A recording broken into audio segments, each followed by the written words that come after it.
Taylor. Nossa, eu ia ficar falando que nem um papagaio aqui 1 hora e não ia gravar. Mas estamos gravando. Novamente, boa tarde a quem chegou um pouco mais tarde. Eu, então, como eu me apresentei, eu sou o Raul, você já me conhece, e esse rapaz aqui, o Rafael, meu filho, está sendo cobaia, né, nessa experimentação aqui. Então, observe aqui, por exemplo, eu não vou desenhar a escápula nele, eu não quero fazer isso.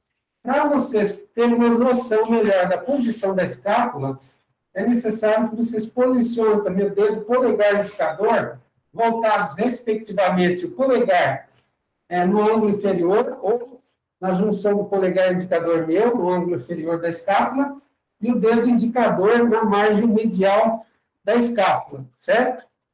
Então, novamente, Taylor, eu posso repetir novamente os acidentes ósseos, já que eu estou gravando, né? Vou repetir aqui, mostrar de novo na peça. Vou ficar um pouco repetitivo, porque a gente acaba esquecendo certos detalhes.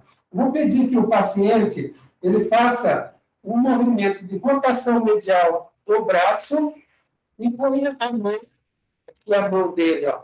Tá vendo? Coloque a mão dele voltado mais para a região lombar. Tudo bem? Pode descansar a mão, não precisa contrair o dedo, não nada, fica tranquilo. Então, quando eu faço isso, ó, eu já tenho a retração da escápula, ou seja, ela se afasta do gradil costal, do esqueleto do tórax. E, ao mesmo tempo, os meus dedos, polegar e a margem do dedo, a margem lateral do dedo indicador, vão se encaixando aqui, ó. Vão se encaixando de modo a expor aqui o ângulo inferior da escápula. Vejam aqui o ângulo inferior da escápula. Vou pegar aqui o osso, então, o ângulo inferior da escápula, tá certo? Está aqui, o ângulo inferior da escápula. Margem medial, a margem medial que acompanha aqui, ela sobe, mas ela depois se volta para cima e para o lado, ó. Eu tenho uma pequena angulação aqui. Deixa eu colocar aqui na camisa do Rafael. Estão vendo? A margem medial aqui faz isso aqui, essa volta. O ângulo inferior é esse aqui. O ângulo superior é esse aqui, não é? Então, as forças supra e infraespinais se dirigem nos músculos do mesmo ombro, e a escápula, que dá para ser apalpado, né, na posição anatômica, ó. Dá para palpar na posição anatômica, inclusive quando, a partir da posição anatômica, faz essa rotação do braço e a mão fica, o dorso da mão fica encostado na coluna lombar. Bom? Então, a partir daí, eu tenho o quê? Uma escápula alada, uma escápula que sai para fora, em sentido ângulo posterior. Tudo bem? Ó? Olha como eu pego facilmente essa escápula e apalpo também a margem. E se eu chegar aqui, o mais alto possível, sentir ainda a margem, final da margem medial, eu vou ter aqui o ângulo superior da escápula, certo? Então, aqui o ângulo superior é exatamente essa ponta que eu pintei em amarelo aqui, o ângulo superior. Tá? Ângulo inferior, ângulo superior, margem medial, espinha da escápula. Vamos delimitar agora a espinha da escápula pela palpação.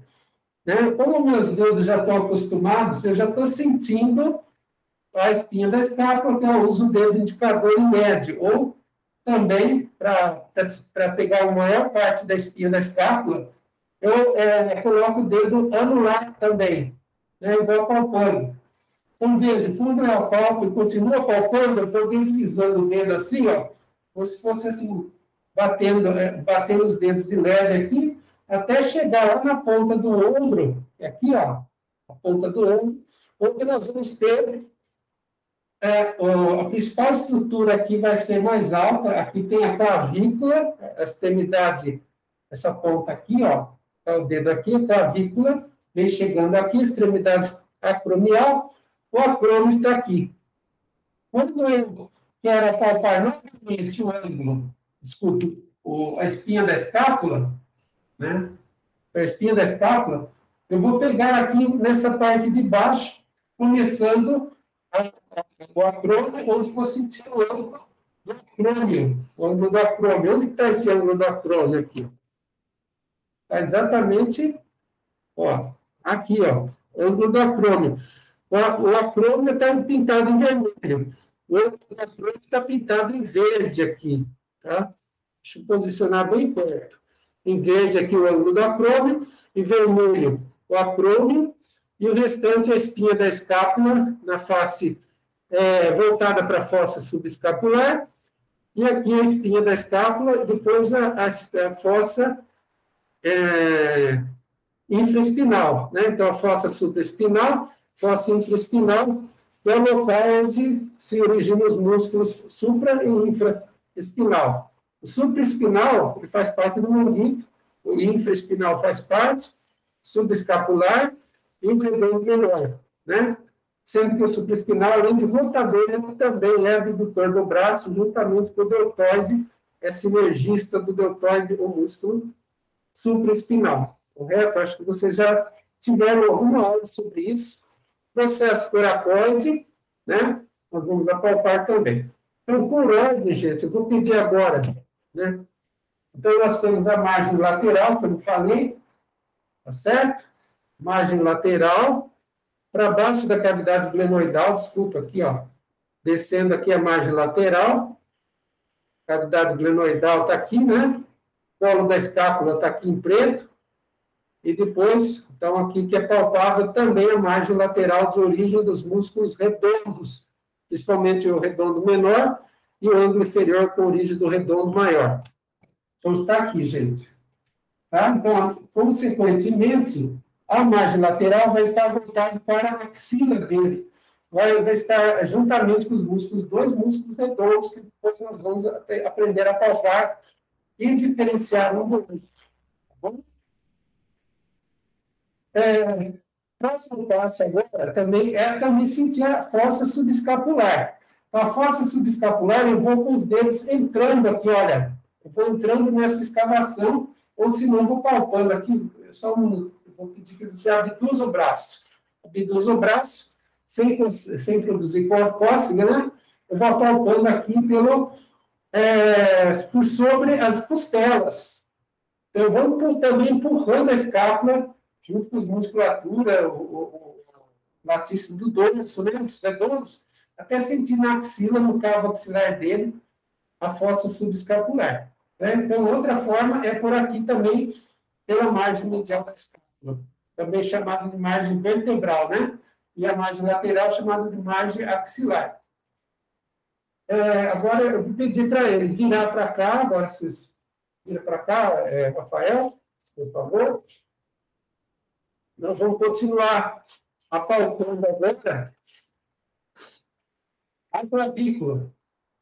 Então, a clavícula, esse osso aqui, ó, que nós temos, ele é palpável em quase toda a sua extensão. Então, observe que aqui tem a articulação com a muda, esse ponto aqui. O modo de se palpar é o modo de pinça. Eu pego aqui a extremidade. Deixa eu mostrar aqui. A extremidade, aqui é a clavícula esquerda, né, gente? Mas essa aqui é a clavícula direita. Então, vamos posicionar ela à direita aqui, dá licença. E, ó, bonitinho, segura com essa mão aqui, tá? Isso. Então, essa clavícula aqui, como se fosse o osso dele aqui, ó.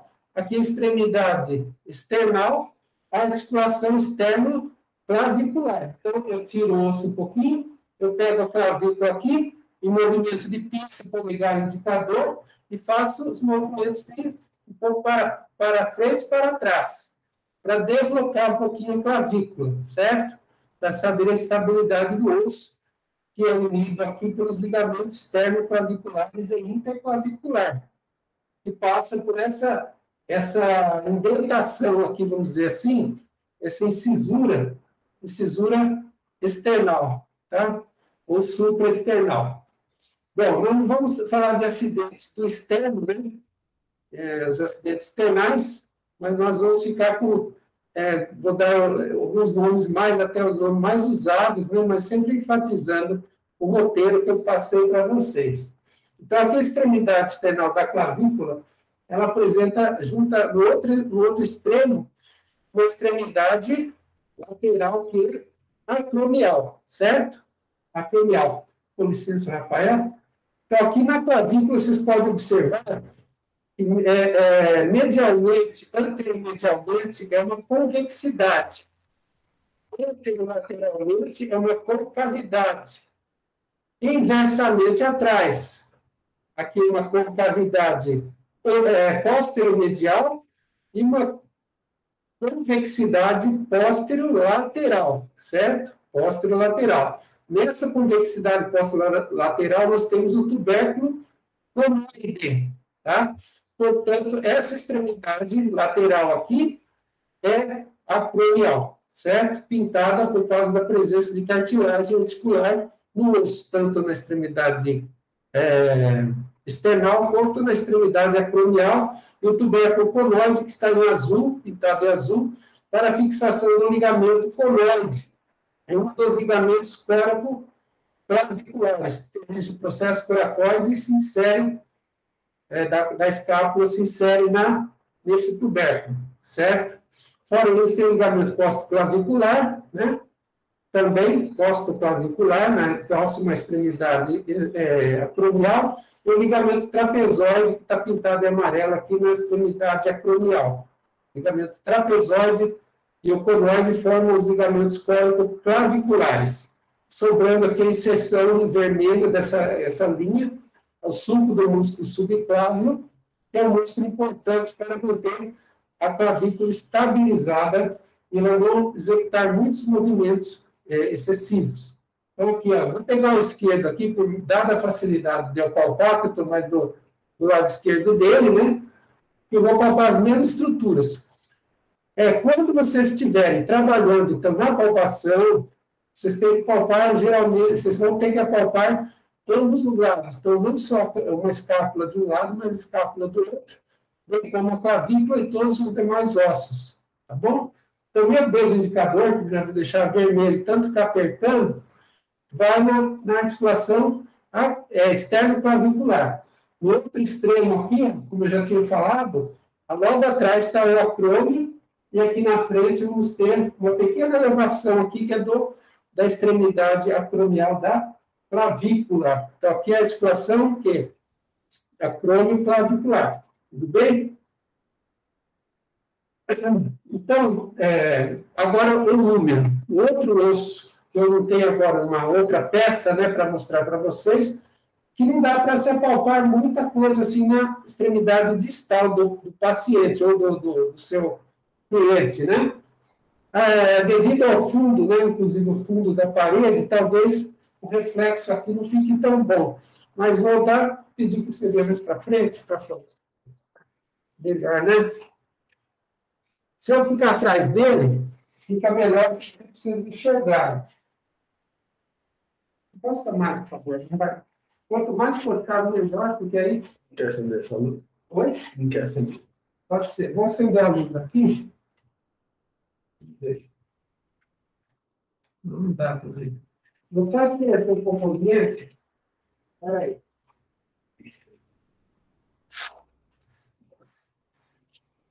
Até que a visualização dele melhora um pouquinho. Então, aqui, gente, o húmero, ele apresenta uma cabeça, né? Essa cabeça humeral, ela não é facilmente perceptível, porque, como eu falei para vocês, a articulação aqui é muito unida e o músculo deltoide forma uma barreira, o músculo deltoide em delta, né?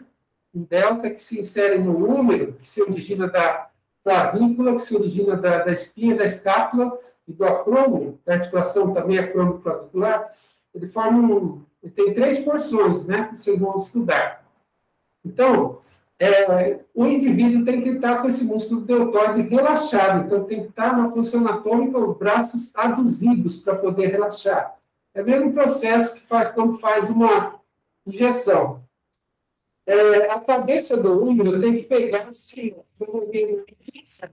e voltar assim, de cima para baixo, ó, de cima para baixo. Então, tentar apalpar a cabeça do húmero. O paciente, ele tem um músculo deltoide bem volumoso, né? Ele carrega peso na academia, né? Então, o paciente, quanto mais magro e o músculo dele for mais menos hipertrofiado, fica mais fácil de palpar. O paciente ele tem que executar movimentos, ó, fazer uma flexão do cotovelo, flexionando o cotovelo para fora e para dentro, ó, rodando. Então, você tem uma rotação medial interna e uma rotação lateral externa. Esse daqui, faz isso, por favor. Me dá também uma sensação da cabeça do número rodando junto. Né? Porque o músculo tem que estar relaxado. Aí eu vou descer mais um pouquinho aqui e tentar apalpar com 2 dedos de cada um, até sentir o tubérculo maior ou menor. Mas o dele aqui já é mais difícil. O meu já é mais fácil para sentir. Vocês podem praticar em vocês mesmos isso aqui. Certo, gente? Com o número esquerdo, o número direito, fazer esses movimentos, até sentir uma pequena elevação mais do lateral do que para medial. No lateral tem o tubérculo maior do número, no medial tem o tubérculo menor. Entre os 2 tubérculos vai estar uma canaleta, como se fosse um sulco, é um sulco, na verdade, chamado de intertubercular, ou sulco bicipital, que é aqui, ó, bem no centro. Rafael, só um minutinho, vira de lado para eles, por favor. Tenta virar a cadeira de lado. Pode levantar. Ele vai virar do lado para poder entender mais a posição. Ver se está fazendo melhor. Acho que é para a gente não dá para. Estão todos enxergando aí, gente? Tudo certo? Então vamos lá. Ó, o dedo aqui, o gancho, como se fosse um gancho, né? Uma pinça. Eu vou pegar aqui, você faz a flexão do cotovelo, o paciente faz a flexão, eu pego mais embaixo, lógico, da cabeça do número, e vou pedir que você... Então, eu pego entre as 2 porções, ou melhor, entre a parte acromial do deltoide, aqui a parte clavicular e a parte espinal. Então, entre essas 3 partes, eu encaixo meus dedos. Aí o braço tem que estar junto do tronco, aduzido, faz a rotação lateral e medial alternadamente. Tudo bem? Vai. Ainda não senti totalmente, mas eu senti discretamente aqui. Tá? Então, o que eu quero apalpar aqui? O dedo indicador no tubérculo menor, o dedo polegar no tubérculo maior. Certo? Entre os 2, aí vai o meu dedo aqui, vai estar o sulco bicipital. Por que a gente não sente o sulco bicipital? Porque o bíceps braquial tem um tendão que corre por esse sulco aí. Tudo bem, gente? Sulco bicipital. Então, prosseguindo aqui, pessoal, depois eu vou mostrar os acidentes ósseos, porque aqui é evidente que a gente não vai ter como rever esses acidentes ósseos. Então, por gentileza, gente, vocês acompanham aqui o número, levanta o braço um pouquinho, ó. Aí o número vai apresentar na extremidade distal. O que vai apresentar? Inicialmente os epicôndilos, também ó, pinça, o polegar no epicôndilo lateral, o dedo indicador aqui, da minha mão direita, no epicôndilo medial. Olha só, epicôndilo medial, epicôndilo lateral. Os 2 epicôndilos, do número lógico, né? Eles representam a origem dos ligamentos colaterais, chamado de colateral radial, que se origina do epicôndilo lateral e se insere no ligamento anular do rádio, e o colateral, que se origina do epicôndilo medial e se insere próximo ao processo coronoide da ulna, né? Ali no entorno do processo coronoide da ulna. Tá bom? Então, aqui nós temos importantes pontos de reparo, que são facilmente palpáveis. O epicôndilo medial, ele apresenta um sulco por trás dele, chamado sulco do nervo ulnar, e se vocês fizerem qualquer compressão aqui, dá um formigamento ou um choque. Você já sentiu? Por que sente um choque? Porque o nervo ulnar está transitando por trás do epicôndilo medial da ulna. O nervo ulnar é um dos nervos do plexo braquial, certo? Nós vamos comentar a inervação também, futuramente. Bom, continuando aqui do epicôndilo lateral, tenta posicionar a mão um pouco mais relaxada, né? Vamos tentar aqui. Espera aí. O certo, acho que melhor você ficar em pé mesmo. Acho que o paciente agora vai ficar em pé. Fica voltado de frente para eles, em pé. Eu vou ficar aqui. Vem para cá, por favor. Aqui. Então, novamente, gente. Flexão do cotovelo, tá certo? Por que flexiona o cotovelo é melhor? Porque expõe mais facilmente o epicôndilo lateral aqui. Eu vou dar uma distância aproximada de um dedo transverso entre esse epicôndilo lateral e a cabeça do rádio, que é o acidente que vem logo em seguida, no osso que é o rádio. Para eu ter certeza que eu estou... Então, a distância de um dedo aproximadamente, eu tenho uma interlinha articular do cotovelo aqui.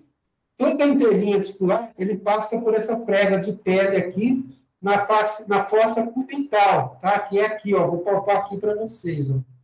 Ó, isso aqui, ó, interlinha articular da articulação úmero-ulnar e úmero-radial, certo? Então, aqui, voltando, ó, flexiona, por favor, um ângulo de 90 graus, você sente o epicôndilo lateral, depois você desce o dedo, você vai sentir uma outra saliência que é redonda, chamada de cabeça do rádio. Para ter certeza que eu estou palpando a cabeça, você faz movimentos de rotação, ó, medial e lateral, ou seja, pronação e supinação, vai. Prono e supina. O meu dedo, ele está afastado do epicôndilo lateral. Então, se eu sentir já rodando como estou sentindo, eu estou exatamente apalpando a cabeça do rádio. Perfeito, gente? Agora, volta aqui um pouquinho mais para frente. Aqui, ó. Vamos ver o epicôndilo medial, que eu vi em outra posição, com ele em pé, ó. Ó, meu dedo indicador da mão esquerda no epicôndilo medial, tá certo? Do epicôndilo medial, sabe aqueles músculos pronador redondo, flexor radial do carpo, flexor plantar do carpo e flexor superficial dos dedos, tá bom? Então, saem esses músculos, que são muito importantes também na palpação, que nós vamos comentar a seguir. Bom, aqui nós temos, então, como eu falei para vocês, aqui, ó, essa prega aqui é da interlinha articular do cotovelo, né? Então, o bíceps braquial dele está contraído também. Quando você relaxa o bíceps braquial, melhor ainda, porque aí você afunda a mão aqui e os dedos aqui, esses 4 dedos, se posicionam ao nível dessa linha ou interlinha articular.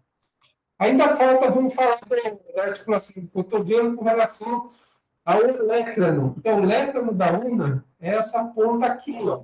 Olha só que interessante. O olecrano da una. O olecrano da una, na flexão do cotovelo, se afasta da fossa do olecrano, que fica de costa. Vamos lá tentar mostrar aqui, ó. Então, aqui, gente, o olecrano da una, superiormente ao olecrano, a fossa do olecrano. Quando eu faço o movimento de extensão, aí, extensão, desaparece a fossa do olecrano e sinto uma rigidez tendínea, a rigidez tendínea do tríceps braquial que se insere no olecrano. Então, desaparece a fossa do olecrano, faz a flexão do cotovelo, o músculo tríceps se alonga e facilita a palpação da fossa do olecrano da una. Perfeito, gente? Olha, então, desaparece quando estende e aparece a fossa na palpação quando flexiona o cotovelo, já em ângulo de 90 graus ou mais, ou flexão máxima, né? E na fossa do olecrano nós temos também uma bolsa olecrânica, uma bolsa olecraniana, né? Que também ajuda a proteger, uma bolsa sinovial ajuda a proteger a articulação. Desculpe, aqui, ó, eu vou fazer o seguinte. Nós temos o punho, tá? Agora pode sentar. Sentar, senão eu sempre para mais para frente, mais perto, melhor é, porque nós estamos sendo observados. Então, gente, aqui o punho. É lógico que na posição anatômica não é essa posição que a mão tem que estar, ao lado do tronco, com a palma da mão voltada para frente. Mas eu vou deslocar aqui para poder comentar sobre os acidentes ósseos de modo que vocês enxerguem. Então, nós temos as duas extremidades distais do rádio e da una. Então, começando pelo rádio, nós temos na direção do polegar, onde está o nosso escafoide, deixa eu ver se melhora. Melhorou? Forte. E aí, pessoal, estão enxergando? Como é que está agora? Dá um retorno aí. Tudo bem? Posso continuar? Então, aqui, gente, o polegar é estendido, me permite apalpar uma região entre dois tendões da região chamada tabaqueira anatômica. Eu vou afundar esse dedo indicador nesses dois tendões, que são os extensores longo e curto do polegar, e vou poder apalpar na direção da mão o osso escafoide e na direção do braço o processo estiloide. E a interlinha entre esses dois ossos, interlinha articular. Quando eu faço esse movimento assim, olha, de lateral da mão, né, de desvio radial, desvio lunar da mão, eu posso apalpar também o processo estiloide, principalmente aqui quando faz esse movimento de adução da mão. Quando faz a abdução, o processo fica mais escondido, mais difícil. Então, aduz facilita a palpação do processo estiloide, tá certo? E sempre o dedo mais voltado para o rádio e não para o osso escafoide, que é o osso do carpo, a fileira proximal, né? Mais lateral da fileira proximal do carpo. Então, vejam, pessoal, dois ossos extremamente importantes do carpo, o escafoide, que tem muito local de muita fratura, inclusive quando bate a mão no chão, esse osso se fratura facilmente, tem como o úmero, que eu não falei, mas tem o colo cirúrgico do úmero, que é local de fratura frequente, inclusive fratura exposta em acidentes graves, bem como existem fraturas da clavícula, principalmente em motoqueiros, com deslocamento das articulações, ou luxação, né, das articulações, tanto do externo-clavicular, clavicular e glenomeral. Então, aqui no caso dos ossos do carpo, nós vamos ver outras palpações importantes. Agora, o outro processo se localiza na extremidade distal da ulna. Esse é o processo estiloide da ulna. Junto com esse processo estiloide, que é mais difícil de palpar, porque ele é pequenininho, é bem pequeno, tem uma cabeça que é uma superfície arredondada. Para palpar a cabeça, eu faço um movimento de extensão da mão, ó. Estende a mão, ou faz a flexão, ao contrário. A flexão parece que dificulta, né? A extensão facilita, parece que fica voltado essa cabeça da ulna, tá? A parte posterior da cabeça da ulna está no processo estiloide da ulna, tá bom? Então, aqui, novamente, eu tenho voltado, o osso do carpo voltado da ulna, né, para o carpo, então, da ulna, vai ter o osso do carpo, que é o chamado escafoide semilunar piramidal piciforme. Então, piramidal, porque o piciforme nessa vista não se apalpa. O osso piciforme que está logo em seguida à cabeça do rádio. Na fileira distal do carpo, trapézio, trapezóide, capitato e amato. É muito importante também apalparmos o gancho do amato, o ângulo do amato. Tá? Então, a cabeça é essa bolinha aqui, essa saliência óssea, bem evidente para vocês. O músculo que se insere no processo estiloide do rádio é o músculo braquiorradial, vocês não devem esquecer isso também, viu, gente? Origem e inserção muscular, sempre útil. Agora, finalmente, a palma da mão, nós temos a palpar, por exemplo, na frente do osso piramidal, uma bolinha chamada de osso, parece uma ervilha de redondo. Ele está incluso no tendão do flexor lunar do carpo. É o chamado piciforme, tá bom? Piciforme. Ele está aqui, ó. A piciforme. Se eu voltar a mão aqui para o escafoide, eu vou ter o semilunar, depois o piramidal, né? O semilunar já é mais difícil de palpar. O escafoide eu palpo na tabaqueira anatômica que eu falei para vocês. Aqui eu vou palpar também, tentar apalpar para vocês a partir do quinto osso metacarpal, a partir do quarto osso metacarpal, porque nós temos no dorso da mão os ossos metacarpais, certo? Então, aqui o primeiro osso metacarpal do polegar, o segundo metacarpal, aqui o terceiro, o quarto osso metacarpal, os espaços intermetacarpais entre eles, e o quinto osso metacarpal. Cada osso do metacarpo tem uma base, um corpo e uma cabeça, né? Que formam, a cabeça forma esses nós, aqui, essas elevações, essas modulações aqui, na articulação metacarpo-falângica, então, a cabeça dos ossos metacarpais. Então, aqui nós temos o penúltimo osso metacarpal, que eu sinto ele aqui no dorso da mão. Ok? Faço movimentos assim, ó, laterais, para sentir ele. E, ao mesmo tempo, eu pego na palma da mão e vou apalpando e aproximando da eminência hipotenar, até sentir uma elevação que pode causar um pouco de dor, até de desconforto, que é o gancho do osso amato, ou ângulo do amato. Bom, então, está aqui, ó. Então, vou falando novamente para vocês. Quinto osso metacarpal, desculpe, quarto osso metacarpal, quinto é esse do dedo mínimo, quarto do dedo anular. Você vai deslizando da cabeça para a base. Quando chega na base, você tem articulação com o amato, certo? E aí você apalpa o gancho do amato. Tudo bem? Então é isso aí.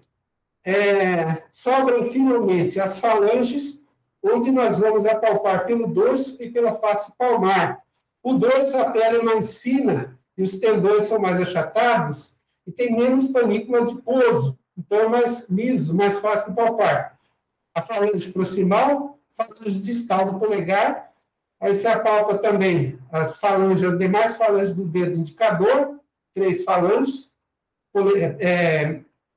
falange proximal, média e distal, em todos os dedos, principalmente o dedo médio, que é maior em comprimento, né? Para falange proximal, média e distal. Até o quinto.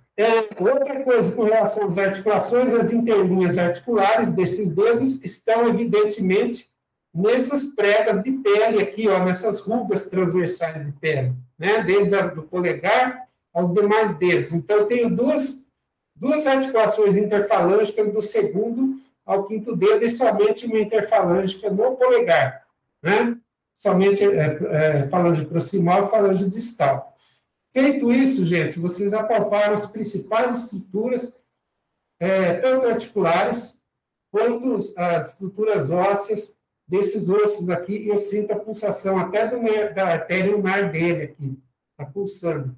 Normalmente é a artéria radial, mas dá para sentir também a artéria ulnar, e depois nós vamos comentar depois para vocês, depois do estudo de músculos, né? Próxima aula vai ser sobre musculatura do membro superior, na sequência da osteologia. Então, eu agradeço muito ao Rafael, obrigado. Eu vou continuar aqui na minha aula, aqui, gente. Eu vou preparando já para projetar. Obrigado, Rafael. Bom estudo para você. Esse meu rapaz aqui é um excelente modelo, viu? Só um minutinho só. Alguma pergunta? Eu vou tomar uma água aqui.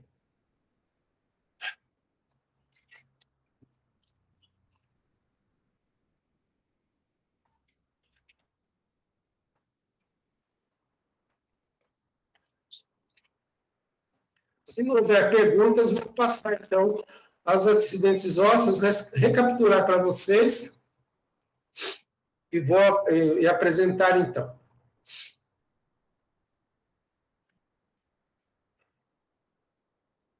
Um instante só, pessoal, por favor.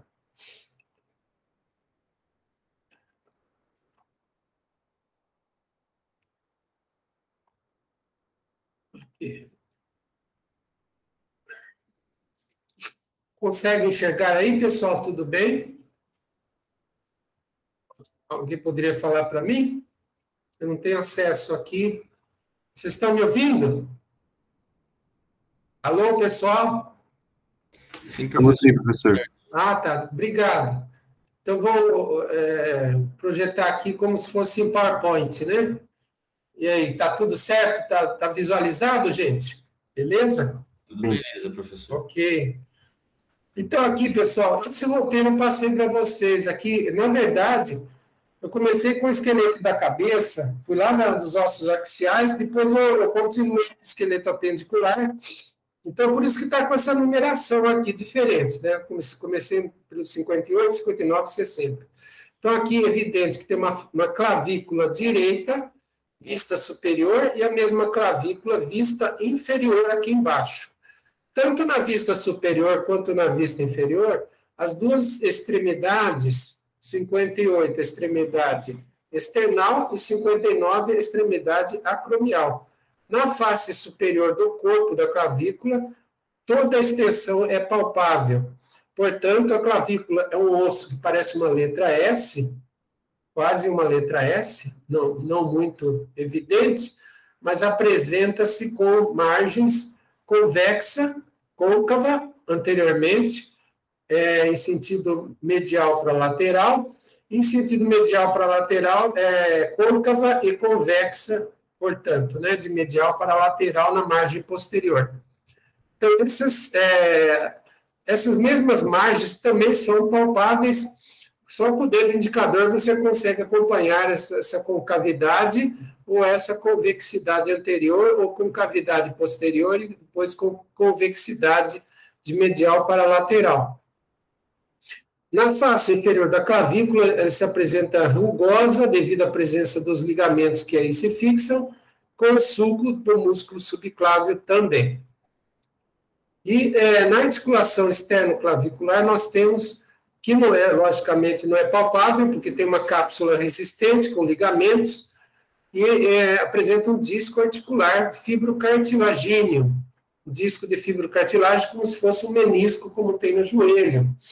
E essa articulação externo-clavicular é classificada por alguns como articulação selar, porque tem movimentos em torno de 2 eixos aproximadamente, movimentos rotatórios e anteroposteriores. Bom, aí vocês têm uma visualização do ligamento acrômio clavicular à direita aqui, tá certo?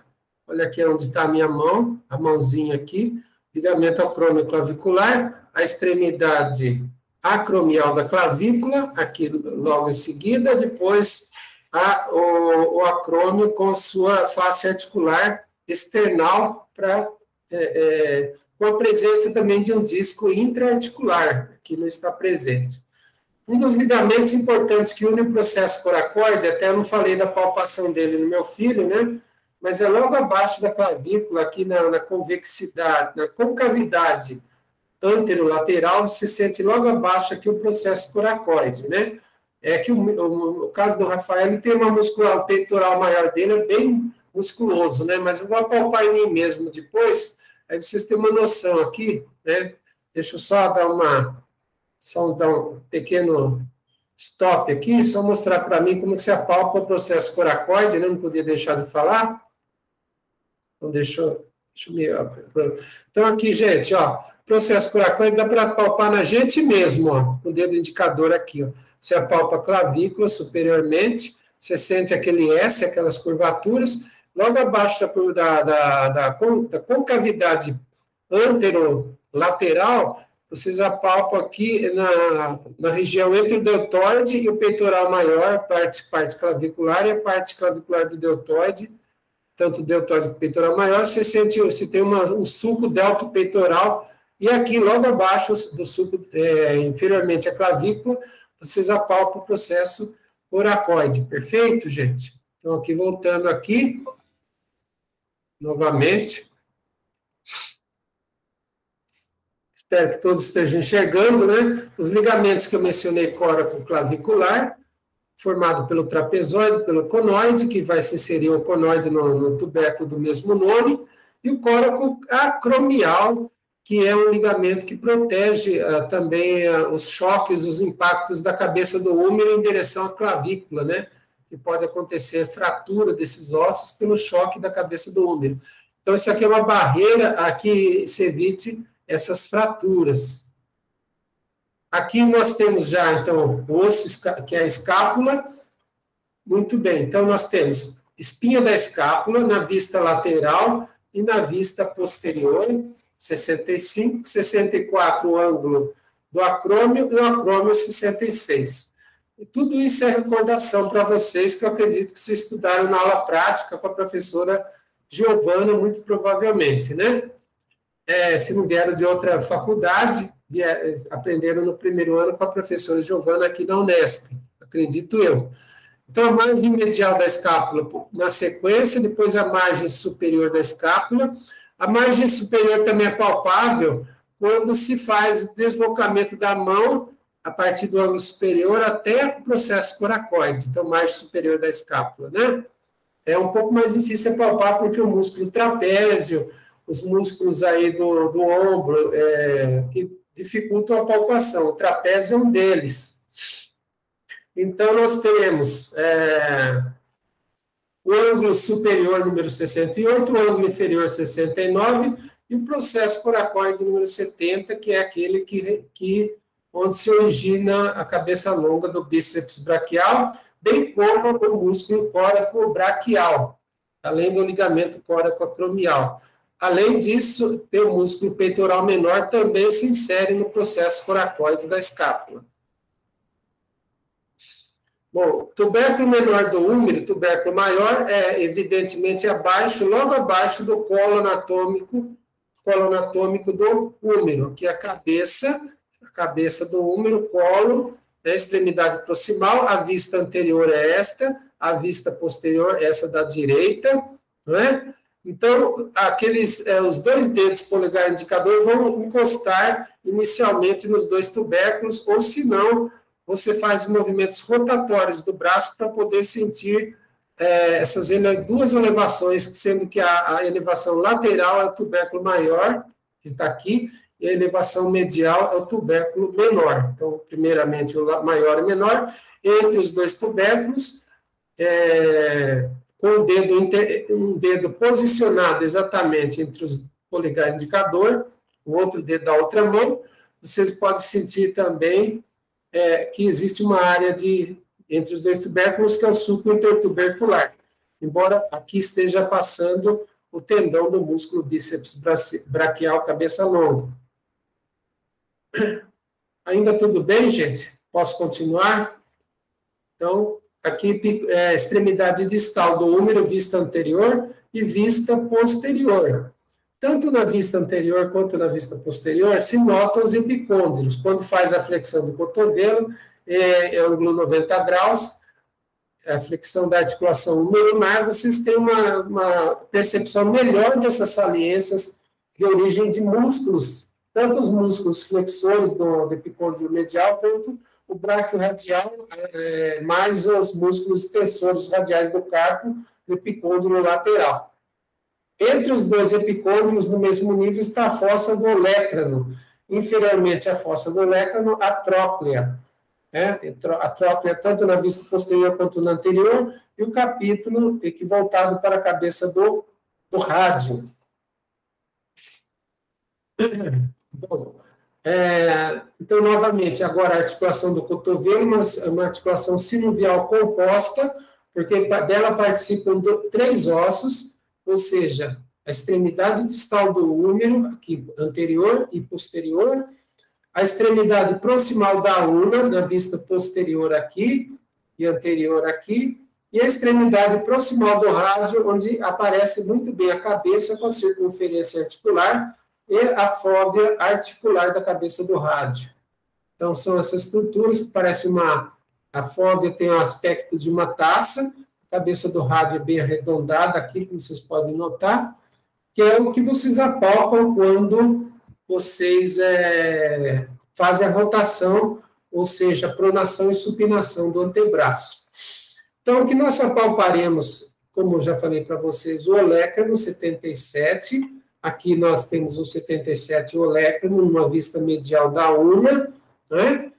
A interlinha articular número 78, pegando ao nível da fossa cubital, interlinha articular do cotovelo, englobando a articulação úmero radial e úmero ulnar, certo? Já a articulação das extremidades proximais de rádio una forma a articulação radionar proximal, que é impalpável, não dá nem para sentir a interlinha pela presença da musculatura que tem nessa região. A cabeça do rádio, portanto, é essa número 79, na vista medial e na vista lateral aqui também. Cabeça do rádio, que é a que se desloca em rotação quando faz a pronação e supinação do antebraço.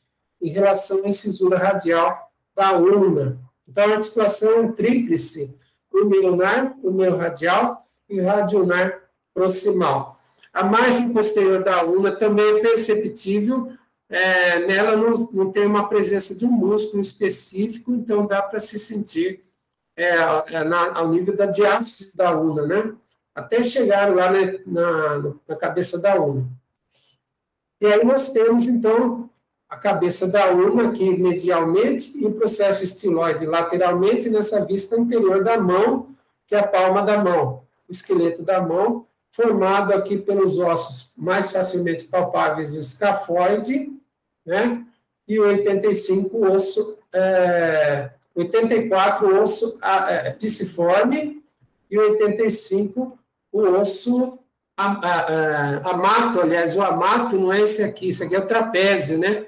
O trapézio, esse osso voltado do polegar, trapezoide, capitato e amato, certo? O amato é esse osso que está aqui, né? Houve uma falha aqui na colocação do número. O amato se refere a esse osso que apresenta um gancho que está logo aqui, junto com o osso pisiforme, que está colorido em verde, né? Então, o amato é esse ganchozinho que está aqui. Aí vocês apalpam o amato quando vocês deslizam o dedo a partir do dorso da mão e palma da mão ao mesmo tempo, você desliza em sentido distal para proximal, até sentir aqui essa elevação, que é na eminência hipotenar, o ângulo do amato. Então, os processos estiloides da ulna, vê que tem uma vista mais posterior, né? E o processo estiloide do rádio também ao nível da articulação, da junção do osso escafoide com o osso, com a extremidade distal do rádio. Na próxima aula, então, nós teremos músculos, né, gente? Músculos do membro superior. Eu vou encerrando só essa apresentação, vou passar para outra apresentação, logo em seguida, tá? Vou fechar aqui. Alguma dúvida, gente?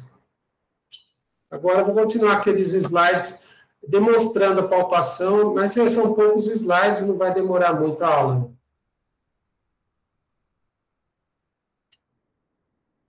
Podemos ver esse intervalo, não é?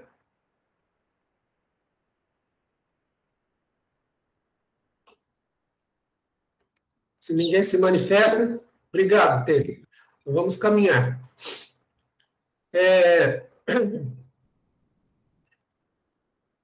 Novamente. Está faltando. Aqui. Compartilhar. Dá para ver, né, pessoal? Tudo bem? Então, vamos lá.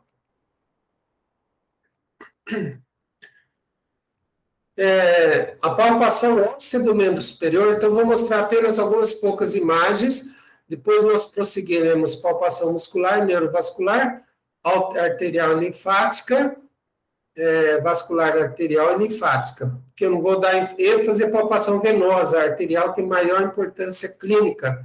Para as enfermeiras, para quem vai ser enfermeiro, a venosa tem importância na superfície do corpo, né, na hora de fazer uma punção para fazer coleta de sangue. Então, ou fazer um cateterismo, né, colocar um cateter. No ombro até os dedos da mão. Muito bem. Então, aqui nós temos a palpação clavicular ou a concavidade anterolateral, né? Eu não vou dar ênfase a esses tipos aqui, porque houve aqui uma pequena falha de digitação, uma falha de digitação não diria pequena, mas que não mereceria ser considerada ser do tipo 4A. Isso veio lá nas aulas anteriores, que eu mostrei essa imagem de palpação aqui embaixo, à direita, do espaço intercostal, né? Utilizando dedos apenas da mão, não só a polpa digital, como toda a face palmar do dedo, incluindo falange proximal e média. Bom, então essa sensibilidade aqui na margem anterior, na concavidade anterolateral, certo, gente? A clavícula com a face superior, com a articulação externo-clavicular, ou seja, a extremidade external da clavícula, e a outra extremidade acromial no outro lado. Se eu fizer uma palpação também com um dedo apenas, que dá para ser 2 dedos, né? Na convexidade posterolateral, vou em direção ao tubérculo conoide. Então, o osso, a partir do corpo da clavícula, margem posterior, vocês afundam o dedo aqui. Aqui tem uma região no pescoço chamada de fossa supraclavicular, tá bom? Onde vamos ter um importante conjunto de nervos, que são as raízes do plexo braquial aqui, certo? E nós temos muita coisa para falar do pescoço aqui, não só do plexo braquial, mas dos músculos que existem nesse trígono lateral do pescoço. Bom, e aqui temos palpação novamente, o dedo indicador no ápice do acrômio aqui, olha, no ápice do acrômio, uma palpação unidigital, ou seja, de um dígito só da mão, a clavícula se torna visível aqui, a extremidade na articulação acromioclavicular, a extremidade acromial da clavícula está bem evidente aqui, uma pessoa que tem pouca musculatura, mais magra, né, dá para se notar mais facilmente do que indivíduos musculosos. A palpação da espinha da escápula, portanto, pegando aqui no ombro esquerdo, aqui do ângulo superior, aproximadamente nesse nível, depois da margem superior, em direção ao úmero, cabeça do úmero, aí se sente aqui entre as duas fossas supra e infraespinal, se sente essa elevação com apenas 3 dedos, tipo 5, né, que vai o dedo indicador, médio e anular, né?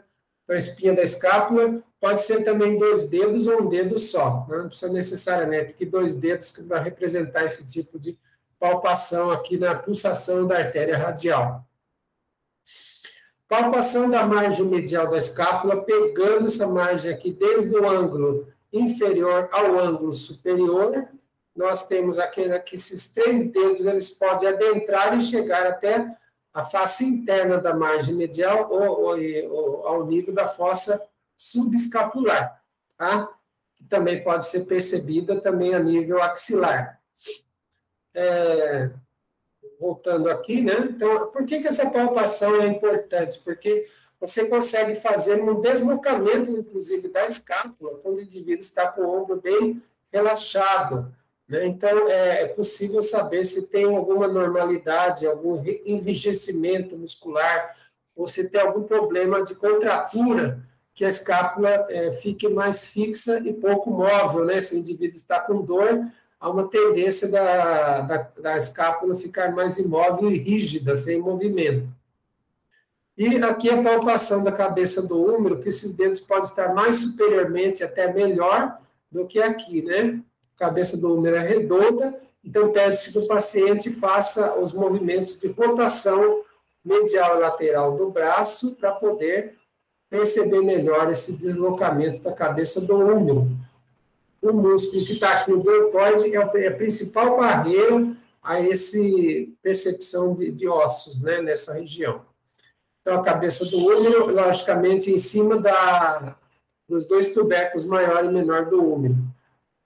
Deixa eu voltar aqui. Com relação ao dedo, a prega do músculo peitoral maior, prega axilar anterior, faz o mesmo tipo de pinçamento com os dedos aqui. A palpação do tubérculo maior do úmero se faz quando se vai de lateral para medial, abaixo da cabeça.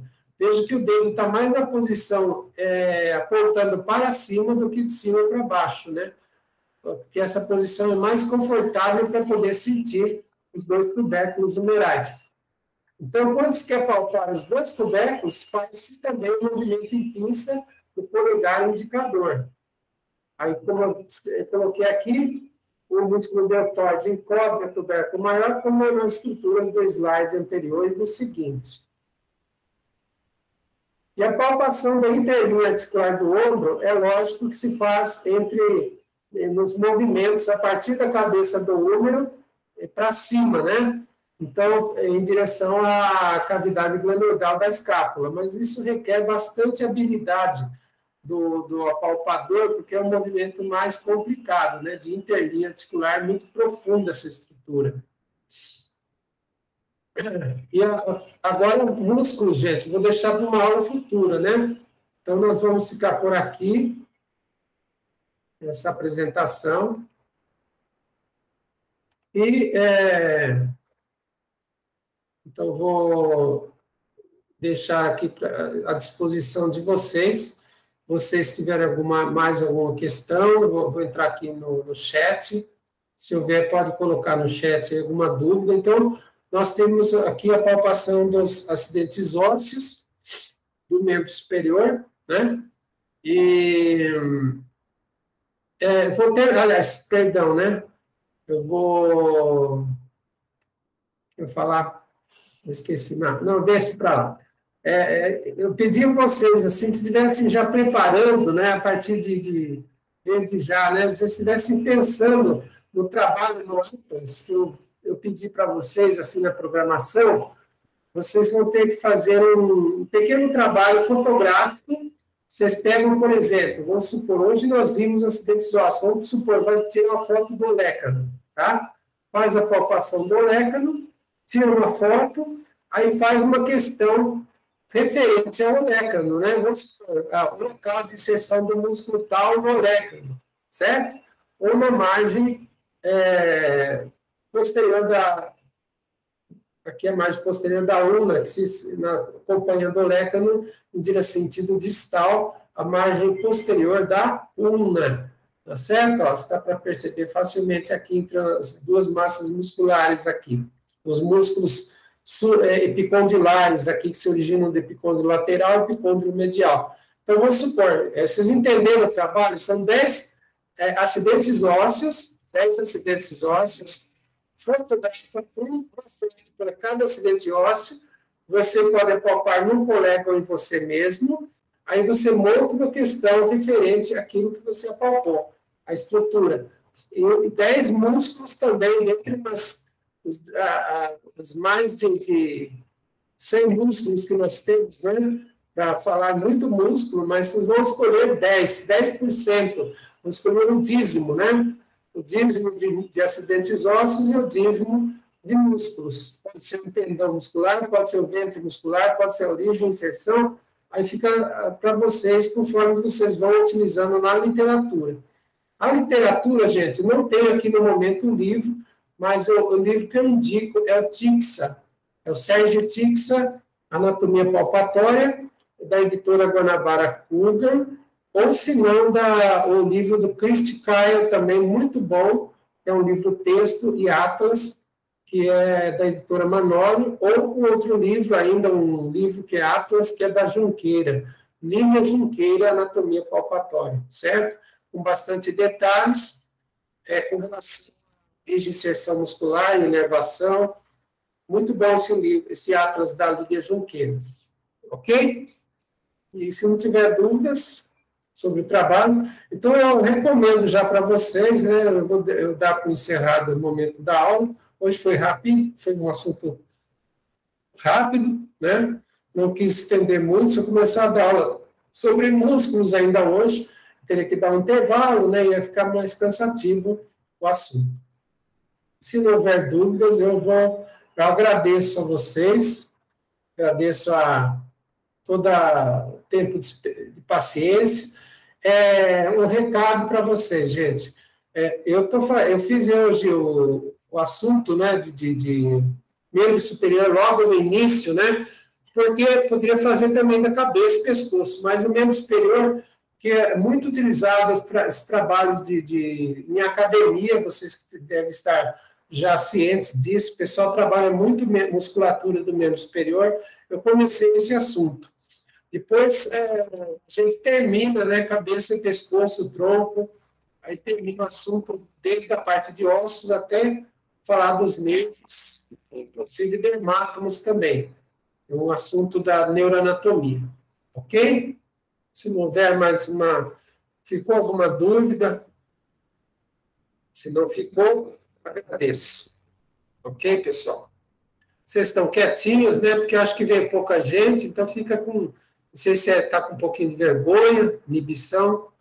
Fique à vontade. Gabriel, Taylor, Vanessa, Flávia, Lucas da Costa, Márcio Paião. Então, podemos nos despedir? Ok? Obrigado a todos. Obrigado, Taylor. A gravação, professor. Então, vou desgravar. Perfeito. Ó, está vendo? Vocês não falam para mim, eu vou esquecer essas coisas, né? Obrigado, bom final de semana. Fiquem com Deus. Um abraço a todos, um beijo no coração a todos e fiquem bem com as suas famílias. Que Deus abençoe a cada um. Um abraço. Alô, professor. O senhor também, hein? Bom final de semana.